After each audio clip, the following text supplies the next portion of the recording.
Rusty Quill presents the Magnus Archives.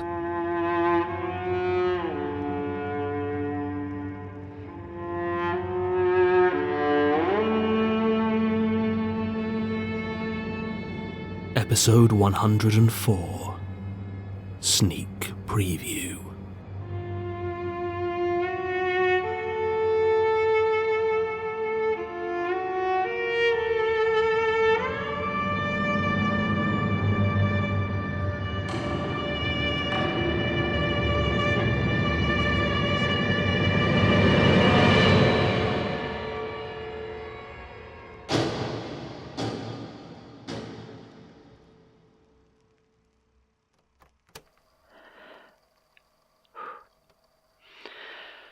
Statement of Eduardo Acosta regarding the night of October 9th.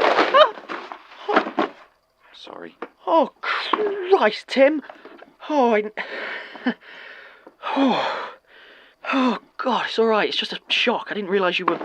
I've been moving boxes in here for a while. Have you? Yeah. Everything alright? Yeah, I guess. I kind of zone out a bit when I have to read a statement. Right. We'll see ya. Oh, no, Tim. Tim. Hmm? While I've got you, there's a book I was after for... it was The Marvellous Spiritualism and the Circus in the 19th Century.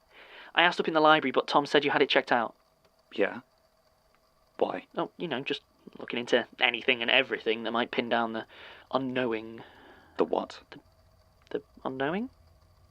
Well, am I supposed to know what that is, or what? I just thought someone would have told you by now. Well, they haven't.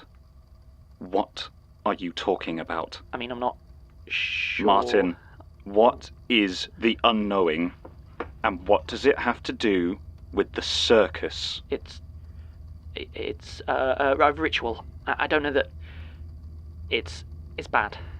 Like really bad, like maybe end of the world bad, and the circus is doing it. The Russian ones, the Circus of the Other. No, we haven't. There hasn't been a circus statement since Leanne Denikin's last year, and that was a dead end. Someone would have told me. Tim, you've Someone been out of it for a while. Should have told me. Why? Tim, are you alright? Turn it off. What? Turn it Tim? off!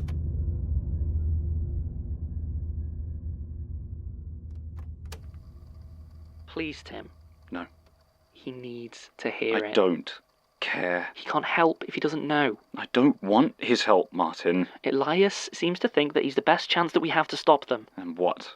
I'm supposed to just trust Elias now? Please.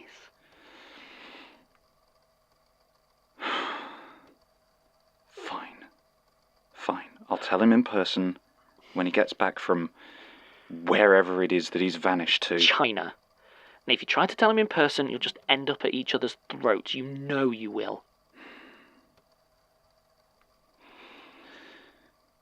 Statement of Timothy Stoker on the disappearance of my brother Danny 4 years ago. June 14th, 2017. Thank you. Statement begins. My little brother Danny. He was always better than me. He was a couple of years younger, but by the time he hit 21, he was already taller, fitter, better looking.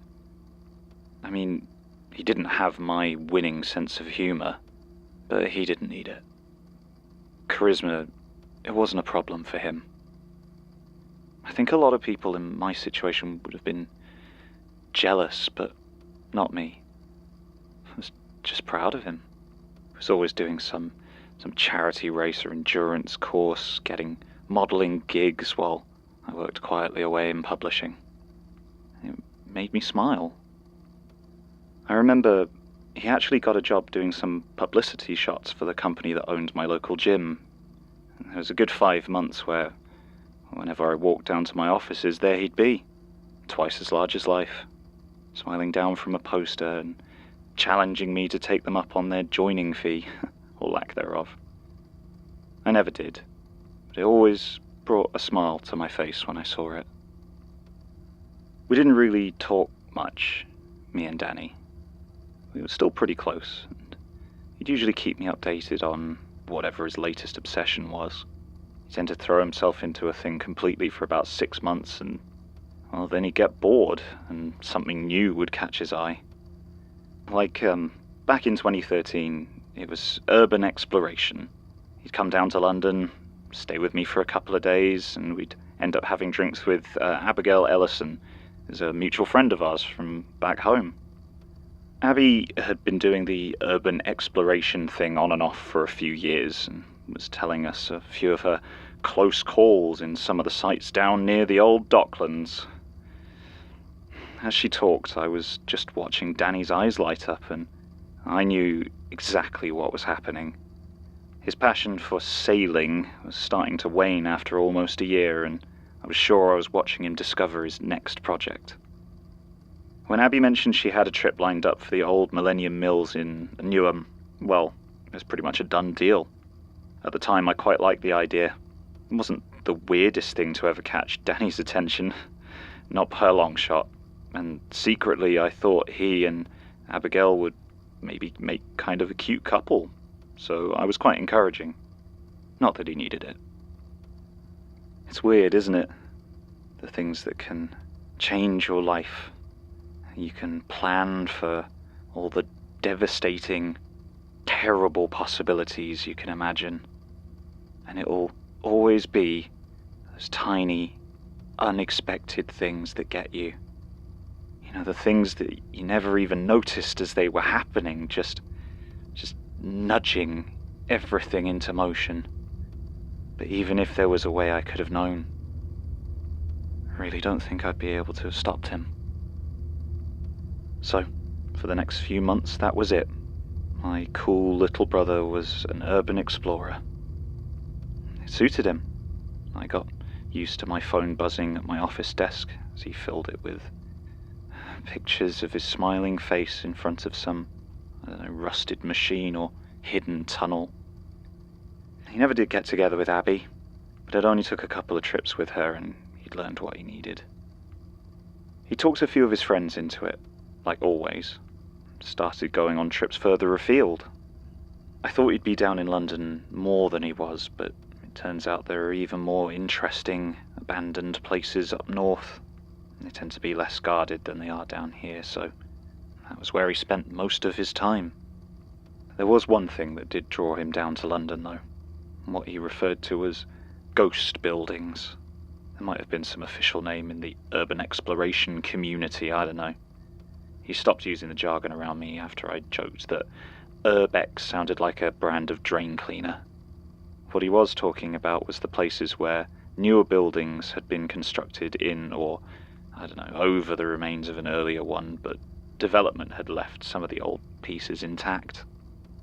Sometimes it was just a wall or two, made out of a different material, but occasionally there'd be an entire hidden basement or bricked-up room. I don't know why, but Danny loved them. He talked for hours about crumbling pieces of history desperately clinging on to existence, but to be honest, I never really got it. I guess I didn't have to. Anyway, according to him, London had more of these ghost buildings than anywhere else in the country. He'd been exploring for a few months when he first mentioned Covent Garden Theatre. It had been destroyed by fire twice since it was first built in 1732, and he was convinced that the current building stood on top of floors and floors of hidden and abandoned ruins. The discarded cocoons of its previous life, as he once put it. He showed me maps and measurements, a few photo sets from others who'd apparently been there before. I never asked him to, but when he was excited, he just wanted everyone else to share it. That was Danny. He was just like that. While he was talking about the second Theatre Royal in Covent Garden, the one that lasted less than 50 years before it burnt down, That was when I first heard the name Robert Smirk. All through this, I was trying to talk him out of going, because, well, what had once been the Covent Garden Theatre is nowadays known as the Royal Opera House, which is about as far from an abandoned building as you can get, and I really didn't think that trespassing there would be a good idea. But Danny didn't want to hear it. He wasn't going into the main building, he told me, and had figured out a route he claimed would lead him into the abandoned levels below without crossing anywhere that might actually attract security. And he was going alone. So he didn't need to worry about attracting too much attention. I told him it was a bad idea, but I'd never been able to stand in the way of his confidence. So late on Wednesday night in August 2013, my little brother went to break into the ruins hidden under the Royal Opera House in Covent Garden. It sounds so ridiculous to say it out loud, but there it is. I don't know how long he was gone. I went to bed around 1 a.m. and he hadn't gotten back. It was a hot night, and I woke up a few hours later needing a glass of water. There were the first hints of dawn filtering in through my living room windows, giving it this quiet, otherworldly feeling. Danny was sat in my big armchair, completely still. I smiled, feeling suddenly a little bit unsettled and trying my best to hide it, and I'd asked how it had been, but he didn't answer. I asked him if he'd found anything, and he nodded slowly. I saw as he tilted his head that his cheeks were just wet with tears. He mumbled something then, very quietly, and I couldn't really make it out, but it sounded like the name Joey. It was all kind of surreal, strange, and I started to think I might be dreaming, but I'd never seen him cry before. I tried to talk to him, find out what was wrong, but he just kept shaking his head. We sat there in silence for a long time. I didn't know what to do. The whole situation was so alien. I thought maybe I could try and get him some rest, let him collect himself, so after some coaxing, I got him onto the couch. As he laid down, I heard him say something else. I thought it sounded like the show must go on, and at that moment, I actually thought that was a good sign. I watched for a few more minutes until he was asleep, and then I went back to bed, though it was a while before I fell back to sleep. That night was the last time I ever saw Danny. When I woke up a few hours later, he was gone. He left no note, no hint of where he may have gone, and the only thing that showed he'd been back at all were a small pile of sketches he'd drawn on some scrap paper from my printer. On each there was a clown, the same clown. A shock of dark hair, vertical on the top of his head, porcelain white face, bright red lips painted in a wide, pointed smile, and a crimson diamond running down each cheek from just below his eyes. The lips may have been smiling, but the mouth my brother had drawn was dark, an empty circle that made me feel cold. I should have called the police. Well, maybe not now I've met some of the ones who've dealt with these cases, but I shouldn't have followed him. I shouldn't have checked the notes Danny left about where to get in and what to watch out for en route. There's never really any hope for me though, was there? This was how it was always going to go. Danny's notes were very comprehensive. Finding the entrance to the old, disused part under the Royal Opera House wasn't nearly as difficult as I thought it might be. He hadn't reattached the chain he'd broken to get in, and it didn't look like anyone had noticed to replace it.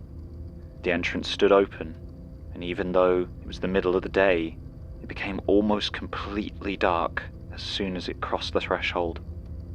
I think he must have done some work on the hinges too, because even though I could see the rust eating through them, the door opened in complete silence.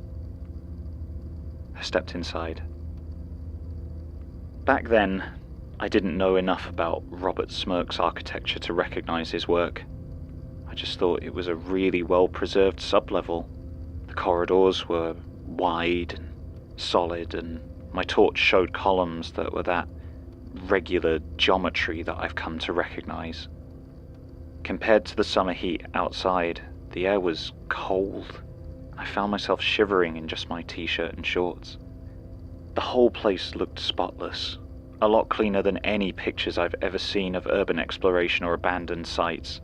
I couldn't really see why the Royal Opera House above wouldn't use this space, why they just let it sit here untouched and hidden behind a locked and unmarked steel door just off of James Street. I was still wondering about this when I walked into the auditorium. At the time, I wasn't exactly sure what I was looking at, but I've now seen pictures of the Second Theatre Royal in Covent Garden, the one designed by Smirk. I can say it was identical. A perfect recreation of the old stage and tiered seats, the decorations, and the boxes. There are only two differences.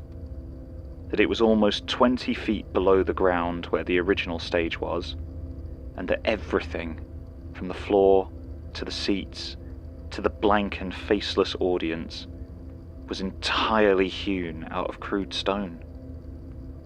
There was no light except for the headlamp I had taken from my brother's pack, and it swept over a full house, 4 levels of unmoving stone watchers, 2 thumb-sized indentations focused towards the stage. There was nothing that indicated they were any newer than the rest of the place. I walked down the steps to the edge of the top level where I'd entered, and I looked down towards the stage. My lamp barely illuminated the single figure that stood on it. It was Danny. At least I think it was. It looked like him. Same hair, same clothes. There was something not right about how he looked. Like he was smaller somehow, slightly folded in on himself. It didn't matter. I shouted down to him to let him know I was there. He didn't look up, but when my voice echoed around the stone theatre, I knew I'd made a horrible mistake. From somewhere above me, a spotlight suddenly turned on, shining down onto the stage, painfully bright against the white stone. The air became uncomfortably hot, and there was some sort of music. The spotlight wasn't on Danny.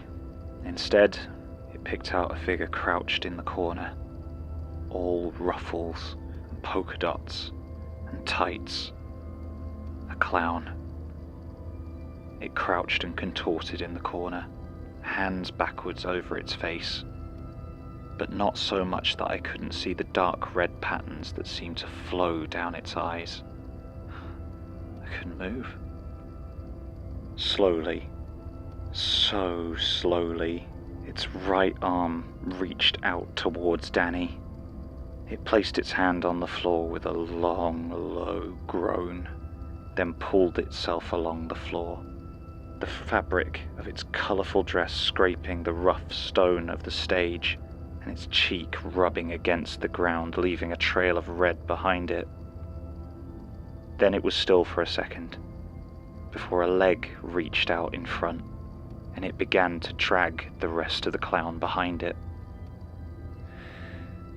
I always tell myself there was some force there, something that held me in place and meant that all I could do was watch. But sometimes when I think back, I remember how my legs shook and maybe I could move. Maybe I'm just a coward. The clown reached my brother, who still hadn't moved an inch, and unfurled to its full height. The red on the cheeks was now clearly blood, and something black oozed down from its shock of hair. They took Danny by the hand and looked up, right at me, smiling like nothing has ever smiled since. "Shall I?" he asked, with a voice so full of playful mischief that I felt bile rise in my throat. I wanted to shake my head, say no, but I never got a chance. With a single, smooth motion, like whipping the tablecloth off in a restaurant, he pulled the skin off of whatever had been pretending it was my brother. I don't know how to describe it. It was like an impressionist painting of a dancer, all colours and shapes that made you feel movement you couldn't see, silently, imperceptibly moving from one position to another. The music had stopped, and the dance was silent. It was beautiful. The next thing I remember was the cool night air on my face as the Opera House patrons pushed past me to get into the evening performance of Tosca. In my hands I held an old black and white circus flyer. It was written all over in Cyrillic, but in the bottom left corner was a certain clown's face, leering out at me, billed as the guest performer. As I watched, it crumbled to ash and floated away on the breeze. That was the last time you ever saw your brother? Yeah. You never went back? To the auditorium? No. If I had, I don't think they'd let me leave a second time. That's why you joined the Institute, isn't it? I thought I might be able to find something about what happened, but I guess at some point I stopped seriously looking and started to just get comfortable. Until John... Until the archives. Yeah. Tim, the clown that you described is... I know. It didn't take too much looking around to match the description of Victorian London's most famous clown, Joseph Cromaldi, Covent Garden Theatre regular. I mean, 200 years is a long time, but... Yeah. It's him, though. Or it looks like him, or his ghost, or something. I don't know why, but I think he's with the Russian circus. Yeah. You reckon they're trying to what? End the world? I mean, maybe it's not... Yeah, I think so. And no one told me. You were never here to tell, Tim. I am now. I don't care about the rest of it. If anyone's going to find that circus, I'm coming too. You're not going to stop me. I mean, sure. I think that's actually a good idea. Knock. Great. Oh. Martin, would you give us a moment? Please. Right, sorry, Tim.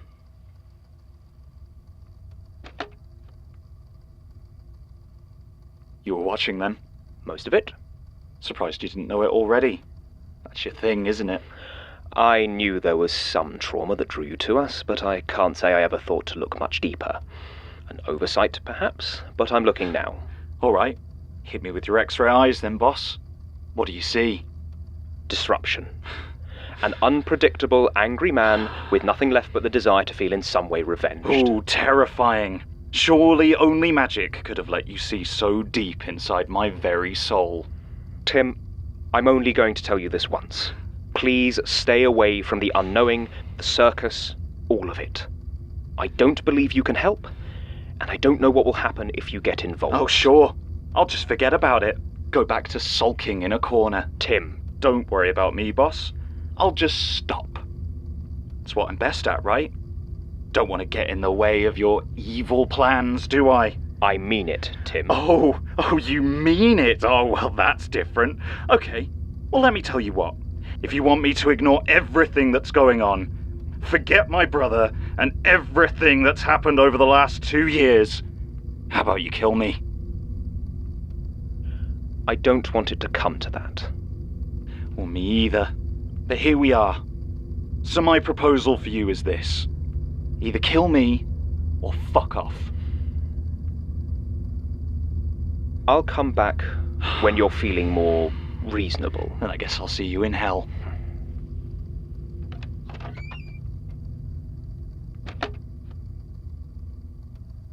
Oh, piss off.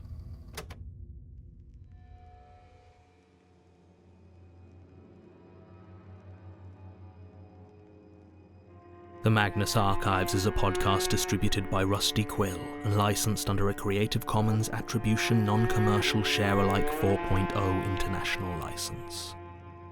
Today's episode was written by Jonathan Sims and directed by Alexander J. Newall. To subscribe, view associated material, or join our Patreon, visit rustyquill.com. Rate and review us online, tweet us at The Rusty Quill, visit us on Facebook, or email us at mail@rustyquill.com. Join our communities on the forum via the website or on Reddit at r/the Magnus Archives. Thanks for listening.